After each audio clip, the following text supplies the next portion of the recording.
In AD 60, Queen Boudicca led a violent revolt against the Roman invaders. The Romans were unable to defend themselves. They were preoccupied hundreds of miles away on the island of Anglesey, the last home of the Druids. These mysterious priests were the inheritors of a religion which had been at the center of British lives for thousands of years. In one battle, the Romans killed them all. Why were the Romans more interested in suppressing this bunch of priests and defending their heartland? What secrets did this religion hold? And what threat could it possibly have posed to the mighty Romans?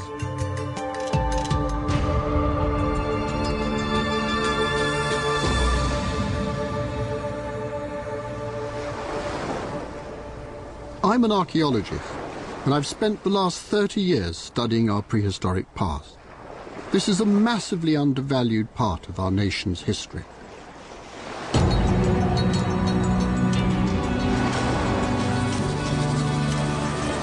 Contrary to the traditional view of ancient Britain as a land of barbaric savages, civilized by the Romans, I have discovered a country isolated from the rest of Europe, which developed a hugely successful and uniquely British agriculture and industry. But the world of ancient Britain was about far more than technical achievement. People also had a rich spiritual life. These monuments are a mysterious part of our ancient past, which we have never fully understood. But we are directly descended from the people who built these strange places. And I believe understanding them will shed light on who we are today. It won't be easy. This was a religion without a Bible. Their priests valued memory over the written word. When the Romans killed off the Druids, they cut the only direct link we had to our ancient past.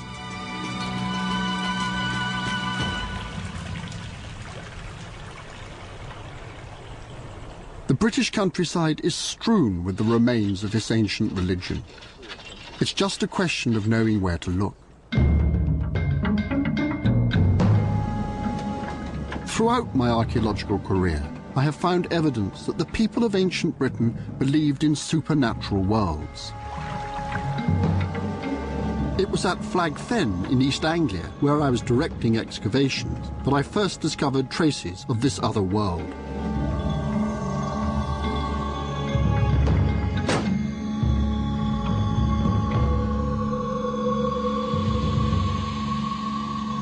This is the place where I made the discovery.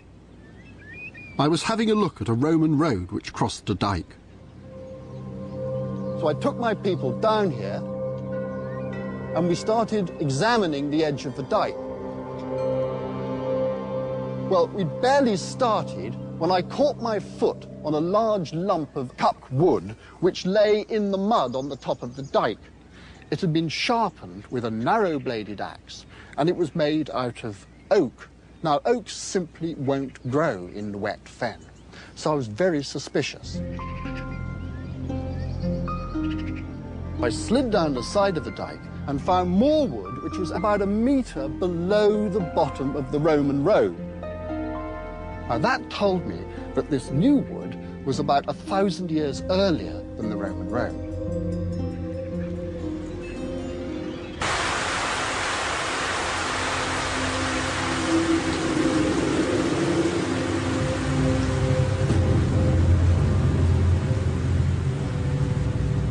And this is what it was, one piece of an ancient trackway.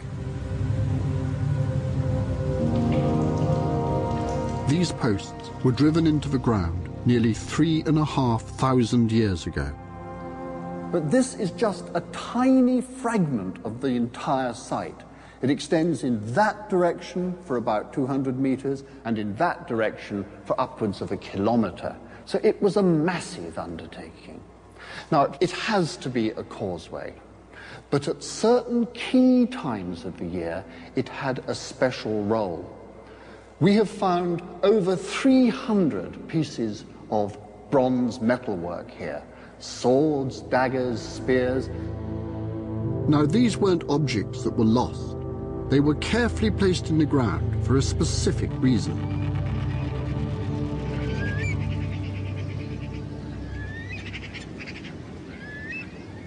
This is a scale replica of what you'd have seen here at Flag Fen around 1300 BC.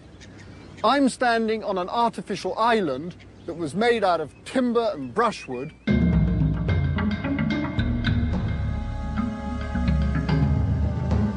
And running up to me across the watery fen is a causeway constructed from massive oak timbers.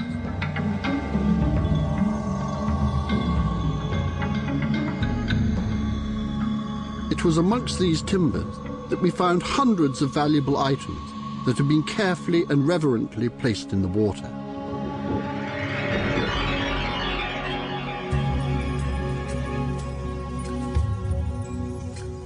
Virtually unused prehistoric objects like these are found all over Britain. People have tried to explain by suggesting that objects were deliberately destroyed in order to keep their market value high. But I don't think so. These objects were being passed through the water or the earth into another world. Every time somebody decides to build a road or a housing estate, or in the case of Stonehenge here, takes a stroll along the beach, something turns up. In 1998, coastal erosion revealed something very strange indeed on a beach in Norfolk. The trunk of a huge oak tree emerged from the sea, surrounded by a circle of 55 wooden posts. The trunk had been deliberately placed upside down in the ground. Its circular shape was as important to the ancient Britons as the cross is to Christians. It was a symbol of a religion which had a very particular perception of life and the afterlife.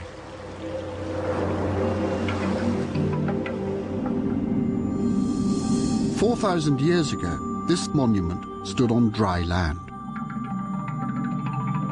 I think that the strange inverted tree trunk is being offered to another world, which lies beneath the ground.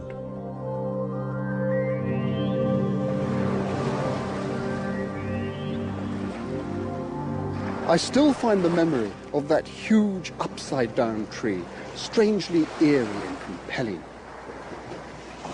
It was cut down in the spring, in the full flush of life, and it was transferring its life forces deep into the ground to an underworld. It was the prehistoric heaven. To Christians, heaven is up there in the sky, but in the past, it was down there.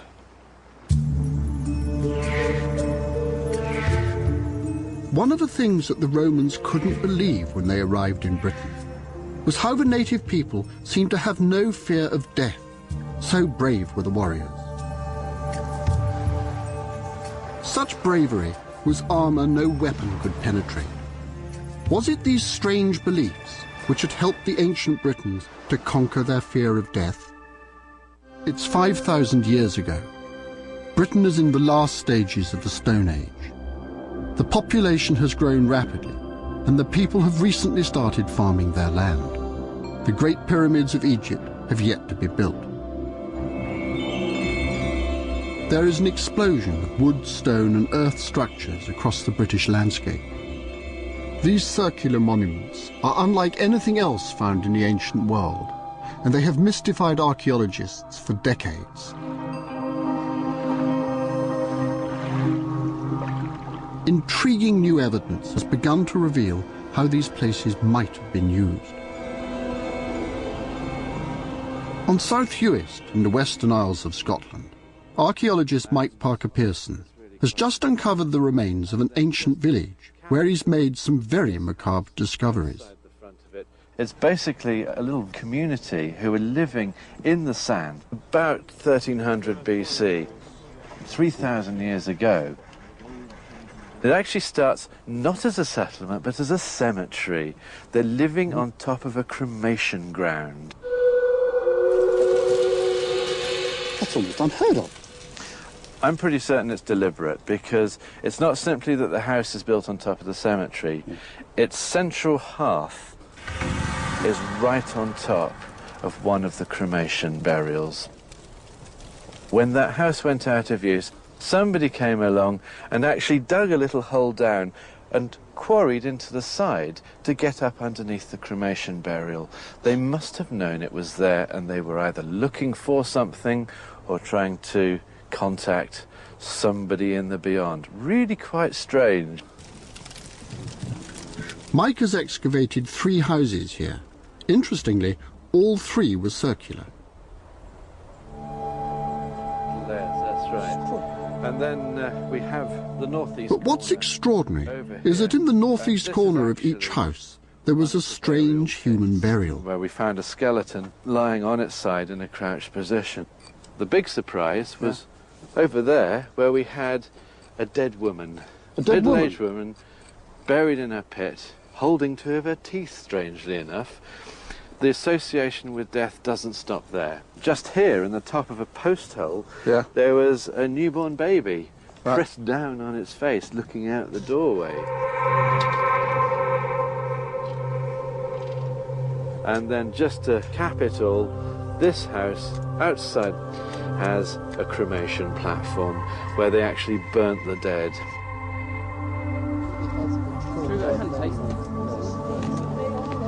Were these gruesome burials murders? Were they trophies? Sacrifices? These bodies were a clue to understanding the meaning of this strange religion. In order to find out more, I travelled to another outpost of the British Isles, to Orkney.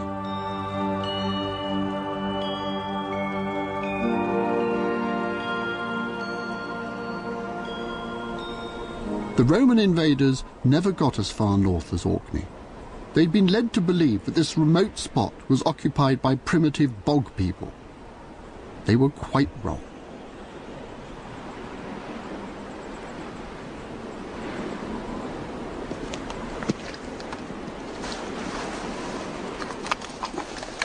This rock is amazing stuff. It naturally splits into handy brick-sized lumps like this, or you can have it in huge slabs to put on your roof. The wind here is so severe that trees simply can't thrive, so you have to build your entire buildings out of stone like this. And that's why ancient buildings and tombs in Orkney survive better than almost anywhere else in Europe. In the 1930s, harsh storms uncovered the oldest stone houses in northwestern Europe. These 2 houses were built nearly 6,000 years ago. That's 13 centuries before the pyramids. There was a little corridor here to keep the wind out.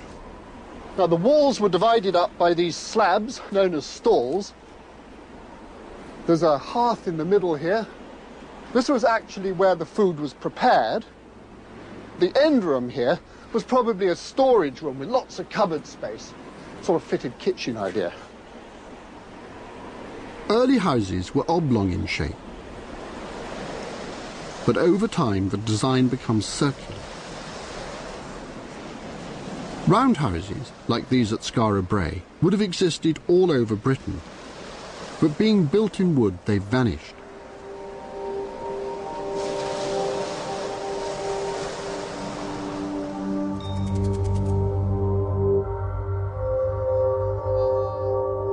Within the circular shape of these buildings, a formal pattern is clear.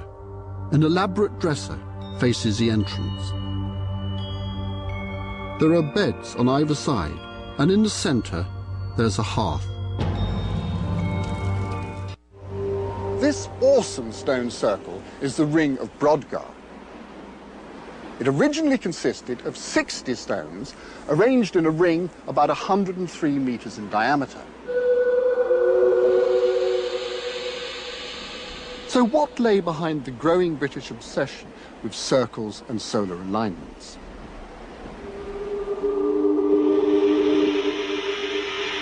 I think the simplest way to answer that question is to take things that structured lives then and now. Take a clock. Now, the hour hand of a clock mimics the daily action of the sun. And nowadays we're obsessed with hours and minutes because work dominates our life. You could say that work is part of our fundamental cosmology. But in prehistory, societies were rather more fragmented. There were certain unifying themes. They were all farmers, and farmers, I know, are profoundly concerned with the passage of the seasons. I'm very much aware in Orkney that the weather must really have controlled their lives. They must have feared and respected the elements. And they believed that the ancestors could intercede on their behalf, not just with weather such as storms and floods, but other things, disease, birth, death, and even the harvest. So that magnificent stone clock isn't a timepiece at all. It's one piece of a vast panorama of sacred structure, a monumental jigsaw puzzle which needs to be pieced together to be understood.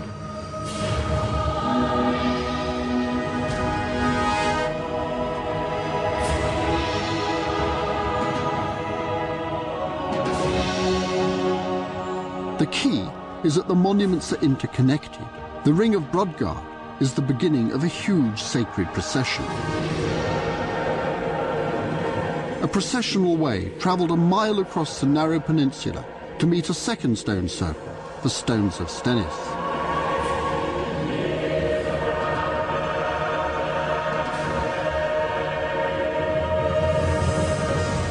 To the east lies the magnificent tomb of Maes Howe, buried below a huge circular mound. The precision of Maes Howe is as impressive as any of the ancient monuments of Egypt. Its narrow entrance is aligned with the setting sun on the winter solstice, the darkest point of winter. Now, look at that. Oh, magnificent. Absolutely extraordinary, isn't it? Now, the sun would have come streaming down here when on midwinter sunset, that's the dying sun. Yeah. And yet it's at that very cold, dark time in this place which is associated with death that you suddenly have the light coming in. That's the time when we're moving into the season where things are going to start growing again. It's a sort of symbol of life, isn't it? Yes, and of regeneration. Yeah. The cycle of the seasons meant something to the people of ancient Britain. Did they believe that human life too was cyclical? How do the living and the dead interrelate? Obviously, with people coming in and out of the tombs, there was a lot of interaction between the living and the dead.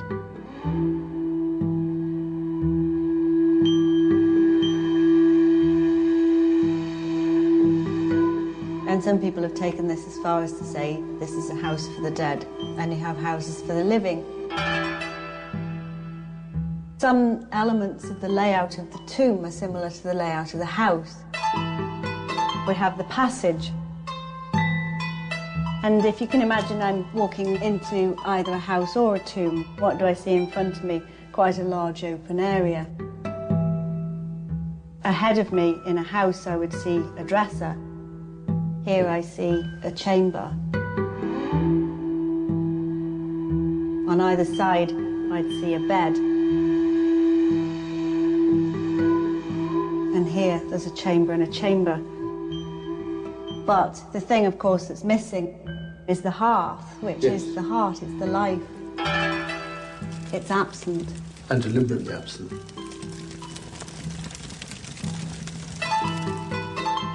The circular shape of all the structures in Orkney is no coincidence. These similarities are part of a pattern.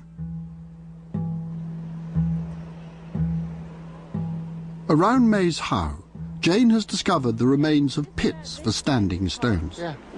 And how many others were there?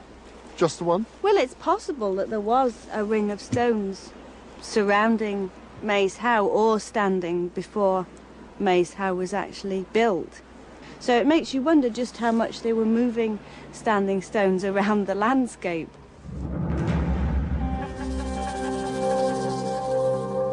These 4 stones here are not actually performing any useful purpose, are they? I mean, they don't seem to go back into the wall. No, they're not tied into that masonry. They really are just standing stones, aren't they? But they're very striking. Yes, and they would have been freestanding and then the tomb built around them. Right. Extraordinary thought, isn't it?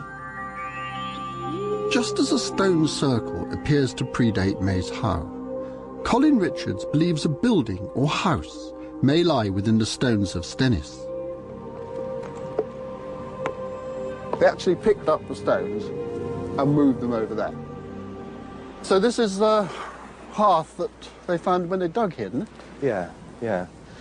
Square hearth, just like the houses, single entrance, same spatial organisation.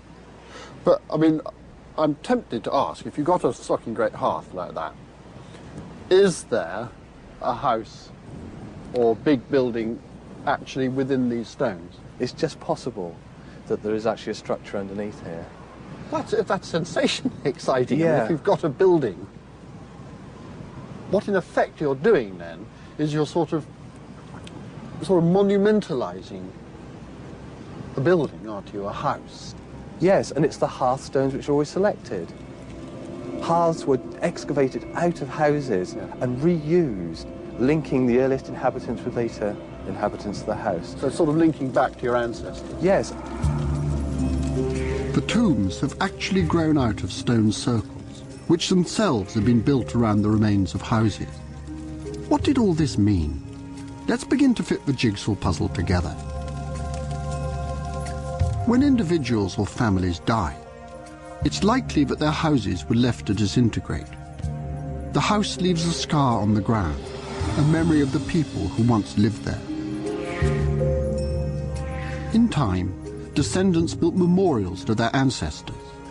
Massive stones are quarried, transported and arranged in circles, recalling the roundhouses in which the dead had once lived. Still later, huge tombs replaced the stone circles, incorporating individual stones, all on the exact spot that once housed the living. Tombs and stone circles did not just resemble houses. They were actually built on top of them. Unlike today, where we separate life and death, confining our dead to cemeteries, the ancient Britons wanted to be close to their ancestors, who were thought to protect the living.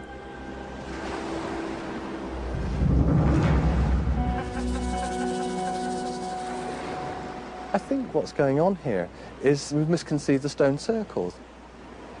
The way in which we conceive of these things is a remnant of old reasoning.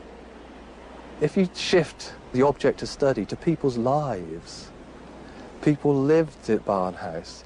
They go through a series of rites of passage that involve these monuments and maybe end up being buried or burying people in May's How. So, you know, if you start to think about people's lives and less about the material type of monument as archaeologists, you can see how they all operate together.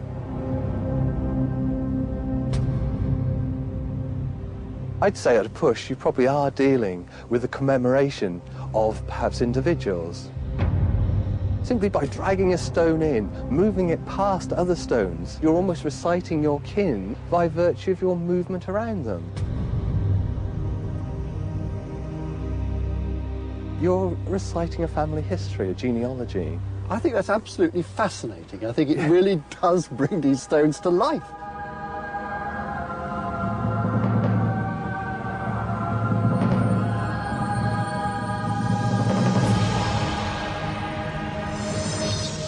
Immortalised in stone, the dead ancestors of Orkney are constantly visible on the landscape and in the homes. These people celebrated the presence of the dead and the lives of the living.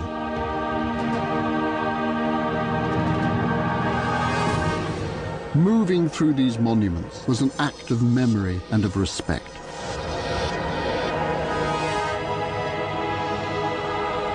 Understanding this mighty procession through the sacred landscape will help us to reconsider the most elusive of all ancient British monuments, Stonehenge.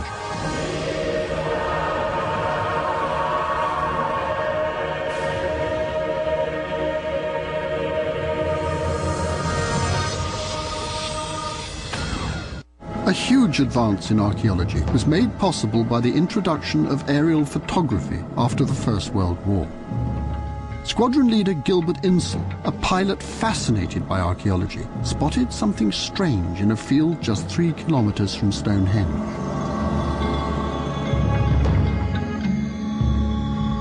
It was December 1925.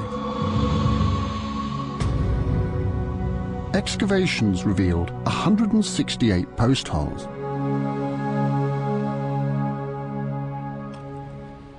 Mike Pitt showed me around.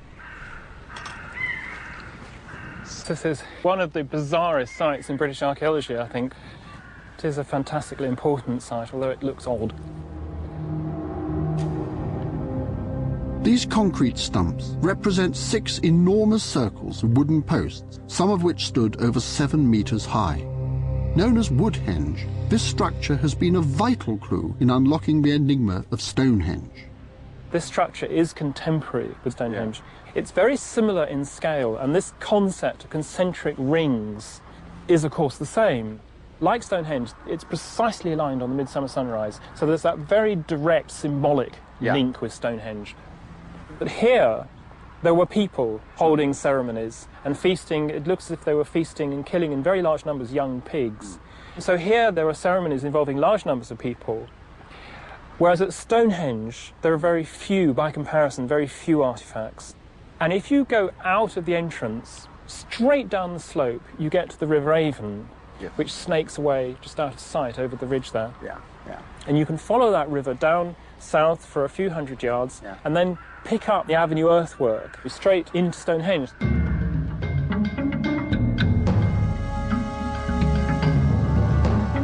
The journey is possible to trace in the landscape. Close to Woodhenge, the procession meets the River Avon, which snakes round and turns south.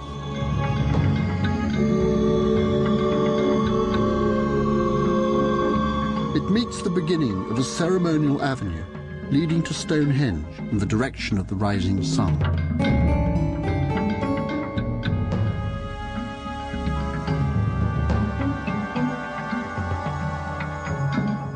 This ceremonial avenue has almost been ploughed out by modern farming, but early aerial photographs reveal it clearly.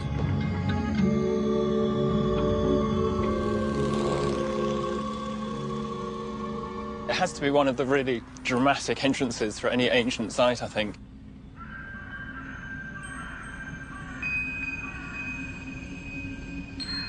This extraordinary arrangement of stones, when it was built, for the people who saw this going up, was completely unique, nothing like it anywhere in the world.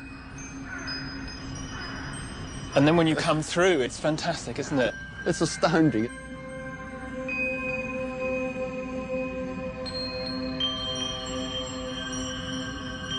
This sense of enclosure and the different scale of the stones, these little blue stones sort of crowding round us, like people from the past. These really were seen as ancestors.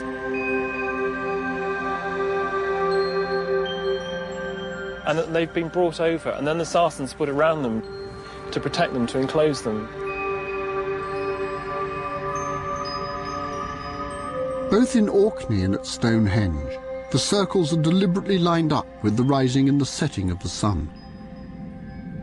These little blue stones come from the horizon over there to the west, which is where the sun sets.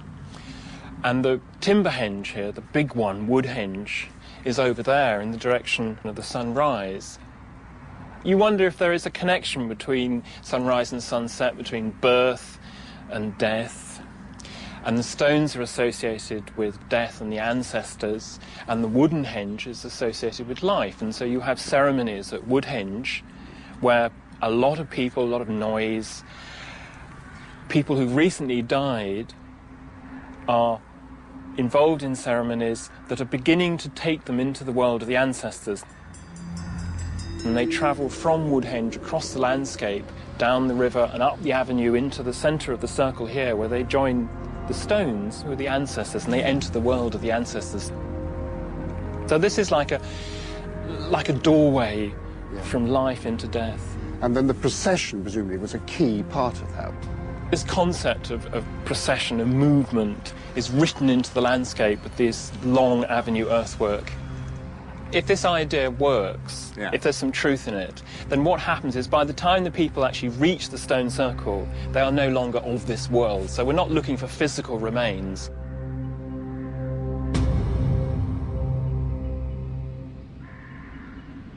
Indeed, no human remains have been found at the centre of Stonehenge. The passage from sunrise to sunset is the journey from birth to death. The transition from wood to stone represents the way in which our soft bodies eventually turn to hard white bone. Although the avenue that linked the living and the dead at Stonehenge has been almost erased, there is one still standing at Avebury, which can give us a good idea of how the procession might have looked.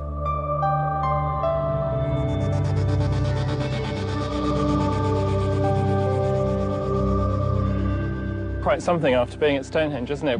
Where we know the avenue's there, but you walk along it and you can't see it. The thing that strikes me is the avenue is marked by these sucking grape stones. The Stonehenge avenue isn't, is it? Apparently not, although William Stukeley claimed at Stonehenge that he could see in the ground where stones like these had been removed from the avenue. And that's never been tested by excavation, so it's just possible there was something like this at Stonehenge. Somehow you feel that these stones are actually enclosing a space that is special, that is sacred in some way. Perhaps there were processions here, or perhaps these processional routes were actually enclosing spaces that were keeping people out. Yes, I can almost imagine this thing being lined by people. But Stonehenge and Avebury did not stand alone. Like churches today, stone circles were dotted all over the landscape. Archaeologists are currently looking for the remains of one right next to the Avebury Avenue. Mr. Faulkner, mid-19th century antiquary, claimed when he was riding a horse in this area that he spotted the remains of a stone circle. There is one stone which remains standing. Now Faulkner thought that he saw two further stones which were lying flat, then a series of hollows that marked the positions of other stones which had been removed or been broken up and taken away. Yeah. These are the remains of a stone which have actually been deliberately smashed up. It's in the right place, but of course two stones don't make a circle, so we've got to look for more if we're really going to demonstrate that Mr. Faulkner was right.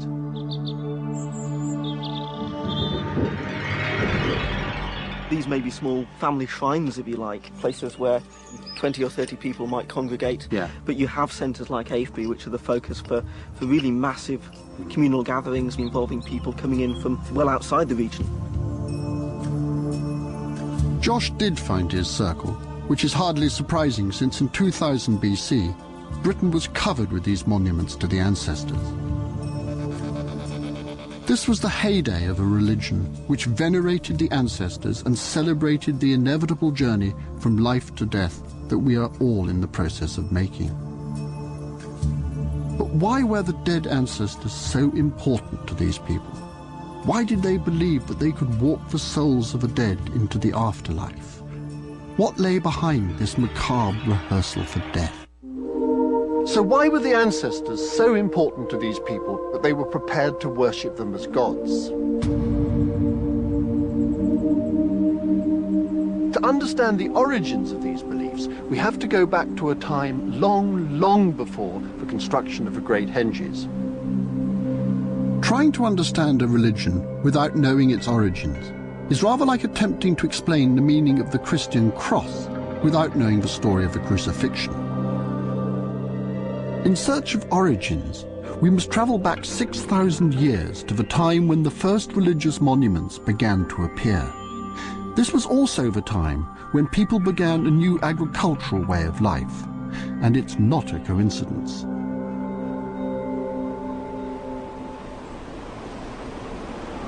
This is Knapp Hill. Near its summit is a causewayed enclosure. They appear at the birth of Britain's prehistoric religion. These are circular ditches dug into the earth. A radical new idea about what they mean has come from archaeologist Richard Bradley.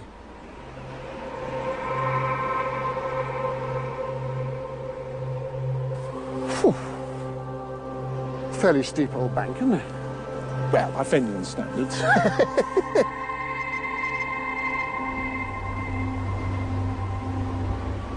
So that's the ditch, is it? That's the ditch. Richard believes that these ditches represent a completely new relationship between humans and the land. Well, it's very dark green. Yeah, because the grass is taking advantage of the moisture. It's growing better at this time of year than the area around it. Runs for, what, about 10 metres, probably about 2 metres deep. Yeah. And the spoil they dig out from it is the bank we're standing on. Right. Probably 3,500 BC. You could make an argument, make a case for these being the first ceremonial sites. Yes, I think they are. What do you think lay behind them? I mean, here we are in a fantastic location, halfway to the sky. I mean, what do you think was going on? People are adopting a totally different way of life. Yeah. Often seek security in an origin myth, a belief about how things came to be. And I think we can understand the monuments in this country in terms of a real or imagined origin in distant places and in a different sort of world.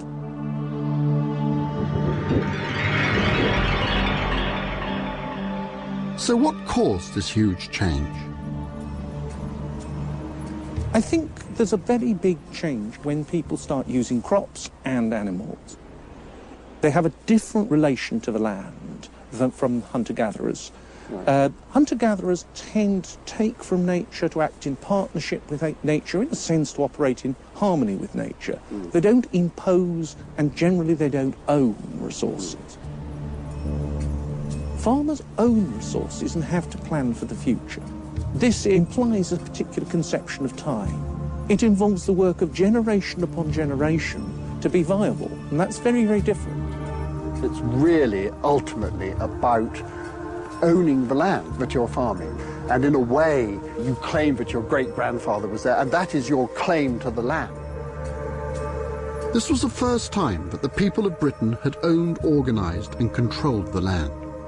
There was a new desire to create boundaries between different holdings to determine who owned what.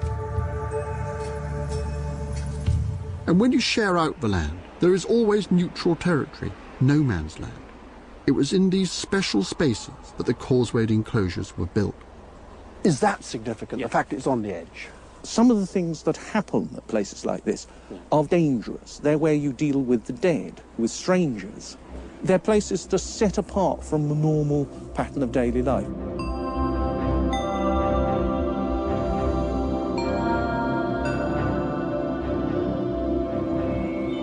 In this new farming landscape, the cult of the ancestors is born. Their influence was necessary for the continued fertility of the land. For the ancient Britons, the discovery of crops, something which when you cut it down can be regrown from the seeds of the dead, must have been a kind of magic. And it's possible that they believed that these ceremonial enclosures were fields for the dead, a place where the ancestors' souls could, like the crops, grow to life again.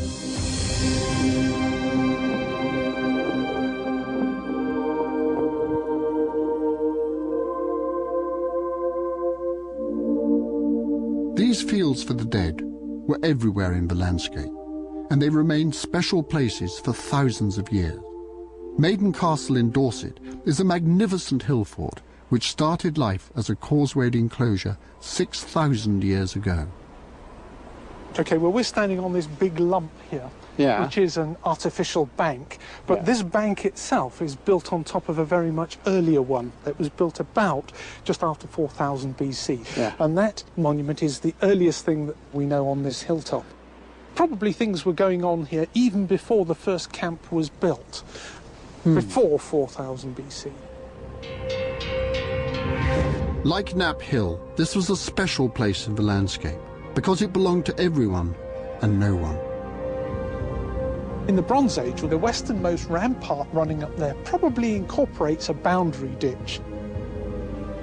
These boundary ditches ran up to important central meeting places. There must have been pressure on land. They needed to divide one community from another.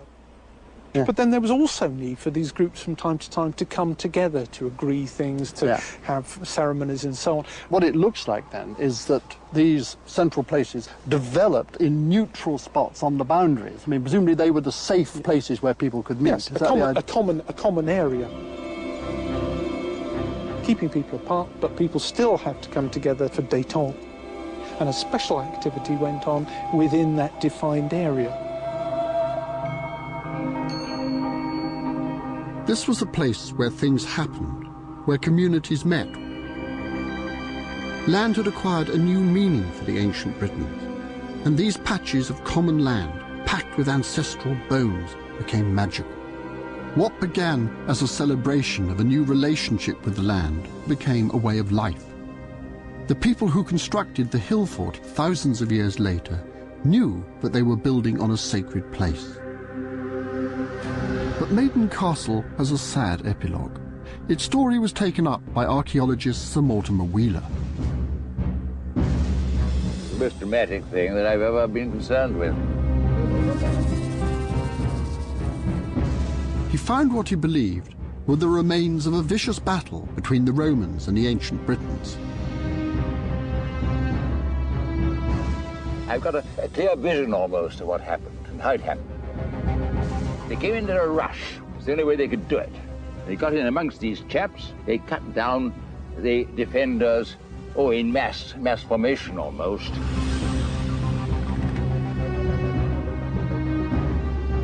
One of these Britons was cut down with no less than 7 cuts on his skull. It was a massacre. The place was littered with corpses in no time. We found 40 of them, all with fatal wounds. It was very vivid. Dramatic.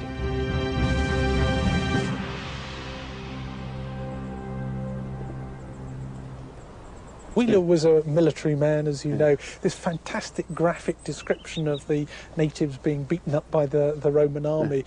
But only a certain number of the burials, only 14 of the burials, actually had evidence of injuries and wounds. I seem to remember from the very recent excavations that some of the bodies there, the cuts, had actually healed over in the bone. Yeah, that's absolutely right. And clearly, that takes quite some time. So it's not as Wheeler had perhaps portrayed it. It's no surprise Sir Mortimer Wheeler found so many bodies. We now know that Maiden Castle had been an important burial ground for thousands of years. Wheeler didn't acknowledge this because he was so captivated by the military success of the Romans. This is typical of the short-sighted view we British have of our own prehistory.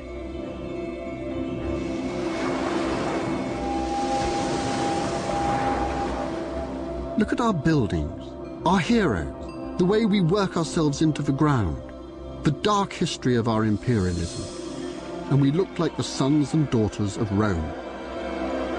But we are not. Being invaded by the Romans had a terrible effect, not just on how we view our own history, but on how we developed as a nation. We've come to believe the Roman colonization of this country was a civilizing act, when in fact it was a brutal suppression. It's hardly surprising that we did the same thing to countries in Africa and Asia 2,000 years later. It's time to let go of our Roman inheritance and embrace our real heritage. At Maiden Castle, the only sign that the Romans were ever here is a rather insignificant temple, which barely scratches the surface of this great monument.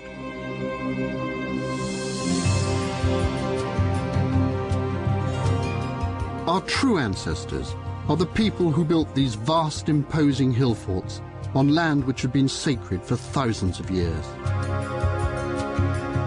The tombs and standing stones of Orkney, the circles of Stonehenge and Avebury, and the hundreds of monuments which lie across our hills and fields today are all part of a belief system which lies at the heart of our ancient heritage.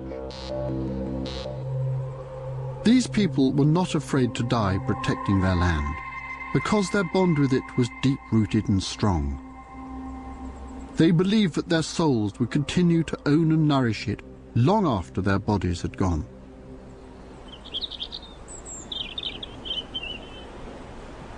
Of course, the Romans tried to take all this away and replace it with their own civilization. But it depends what you mean by civilization. To me, it's just a word, dare I say it, rather like democracy today, which can be used as an excuse to impose foreign ideals on another country. Tacitus understood the situation well. Writing shortly after the conquest of Roman Britain, he penned some lines which still bring a lump to my throat. And so the population was gradually led into the demoralizing temptations of arcades, baths, and sumptuous banquets. The unsuspecting Britons spoke of such novelties as civilization, when in fact they were a feature of their enslavement.